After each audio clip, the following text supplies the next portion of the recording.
E até hoje está na terra. Tem gente fazendo discípulos, tem gente fazendo aí profetas. Profecia é uma unção que pega. O ministério profético ele pega. Amém. Por que você está falando isso? O profeta Samuel falou: Saul vai estar descendo um povo do monte. Os profetas vão estar descendo do monte profetizando. Você entra no meio deles. Quando Saul entra no meio dos profetas, no meio daquele povo, a unção que estava sobre aquele lugar, sobre os profetas, pega Saul. E Saul também começa a profetizar. Por isso que temos que estar no meio da congregação. Por isso que estamos estar sempre na igreja. Porque é lá que está a unção, é lá que está o movimento. E quando a gente faz parte disso, quando a gente se envolve, uma hora esse negócio pega a gente também. Amém. Amém. Amém? Deus, amém. Então Eliseu, ele tem um ministério, por ter recebido a unção de Elias, muito parecido. Ele segue o mesmo caminho do seu mestre, do seu ensinador. E quem não se lembra de Elias quando ele também fez um milagre para a viúva? Elias também teve essa história de um milagre na casa da viúva. Mas hoje a gente está contando a história dessa viúva que tinha 2 filhos. Essa viúva ela tinha 2 filhos. Porém, ela estava com dívidas, ela estava devendo. E antigamente, quando você não tinha dinheiro para pagar suas dívidas, os teus filhos poderiam ser vendidos, Maristela, como escravos. E você quitava as suas dívidas. Ou seja, imagine você que é mãe, você que é pai. Já penhoraram seu apartamento, já penhoraram seu carro, agora eles vão penhorar seu filho. De tomar o seu filho. Isso para mim chega a ser surreal. Não dá nem para imaginar. A mãe tendo que entregar o filho. E infelizmente hoje a gente vê isso. Mãe e pai que vende o filho lá na África, no Nordeste do Brasil. Mãe e pai que vende o filho.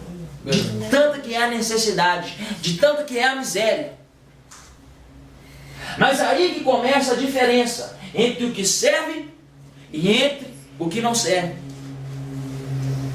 O marido desta mulher, ele tinha falecido.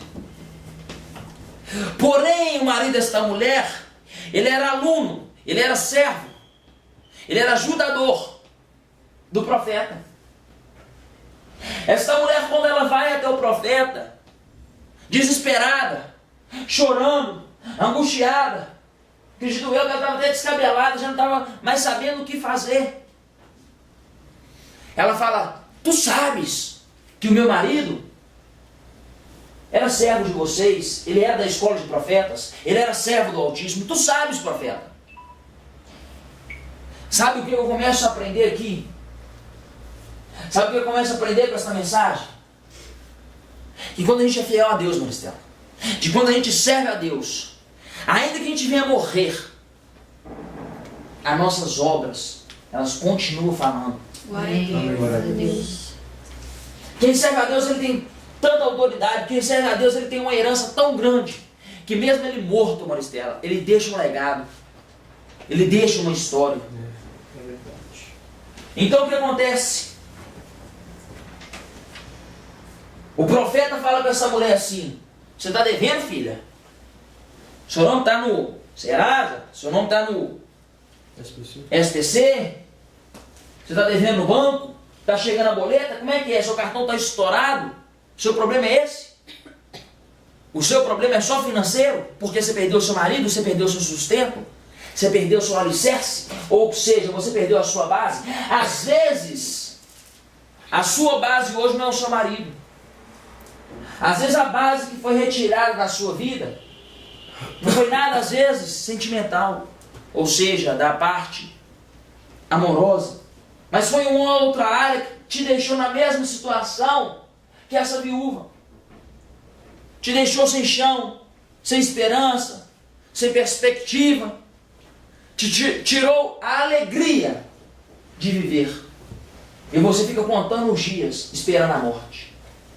Não sabe o que está fazendo nessa terra. Chega até a murmurar, a se perguntar: por que eu estou nessa terra? O que Deus quer fazer comigo nessa terra? Será que eu nasci só para sofrer? Será que isso quer viver? Mas aquele profeta então pergunta àquela mulher: Porque ele conhecia o Deus da multiplicação. Ele já tinha visto quem era o Deus de Elias. Então ele pergunta àquela mulher: o que você tem em casa? Ou seja, Deus está te perguntando. Olhe para aquilo que você tem. Começa a olhar para aquilo que você tem e para de olhar para aquilo que você perdeu. Começa a olhar aquilo que você tem em mãos hoje. Começa a olhar a sua real situação hoje. Começa a agradecer, começa a gratificar a Deus por hoje. O que foi, foi. Se tiver jeito de você lutar e reconquistar, amém. Mas se morreu, deixa ele descansar. Não fica acendendo vela para ele, não. Não fica chamando ele à existência, não, porque os mortos só cabe a ele, só cabe ao homem viver uma vez. Morreu, acabou. Não tem essa história de umbral, não tem essa história de purgatório. A palavra de Deus diz claramente que só cabe ao homem viver uma vez. E aquele que morreu, ele está no seio de Abraão, ou seja, ele está como os que dormem. Ele não está nem vivo nem morto, ele está dormindo, ele está apagado. Para o dia da ressurreição final, o dia do julgamento final. Não tem ninguém no céu, não tem ninguém no inferno. As almas estão como as que dormem. Então o que acontece? Esse profeta pergunta a essa mulher: o que você tem em casa? Eu não tenho nada. Não, calma aí. Você tem alguma coisa? Eu não tenho nada. Ela começou a frase dela assim: eu não tenho nada, eu não sou ninguém. Eu estou acabada, eu estou falida, eu estou destruída. O profeta fala assim: não, você tem alguma coisa. O que você tem lá? Aí ela fala: profeta, eu tenho um pouquinho só de azeite, que é para mim e para os meus filhos. Depois, é morrer, ou então eu vou ter que vender eles, ele vai ter que se virar aí. Mas eu só tenho um pouquinho de azeite. Não tem mais nada, acabou. Tudo que meu marido tinha deixado, tudo que eu tinha na minha vida já acabou. O que me resta é só isso.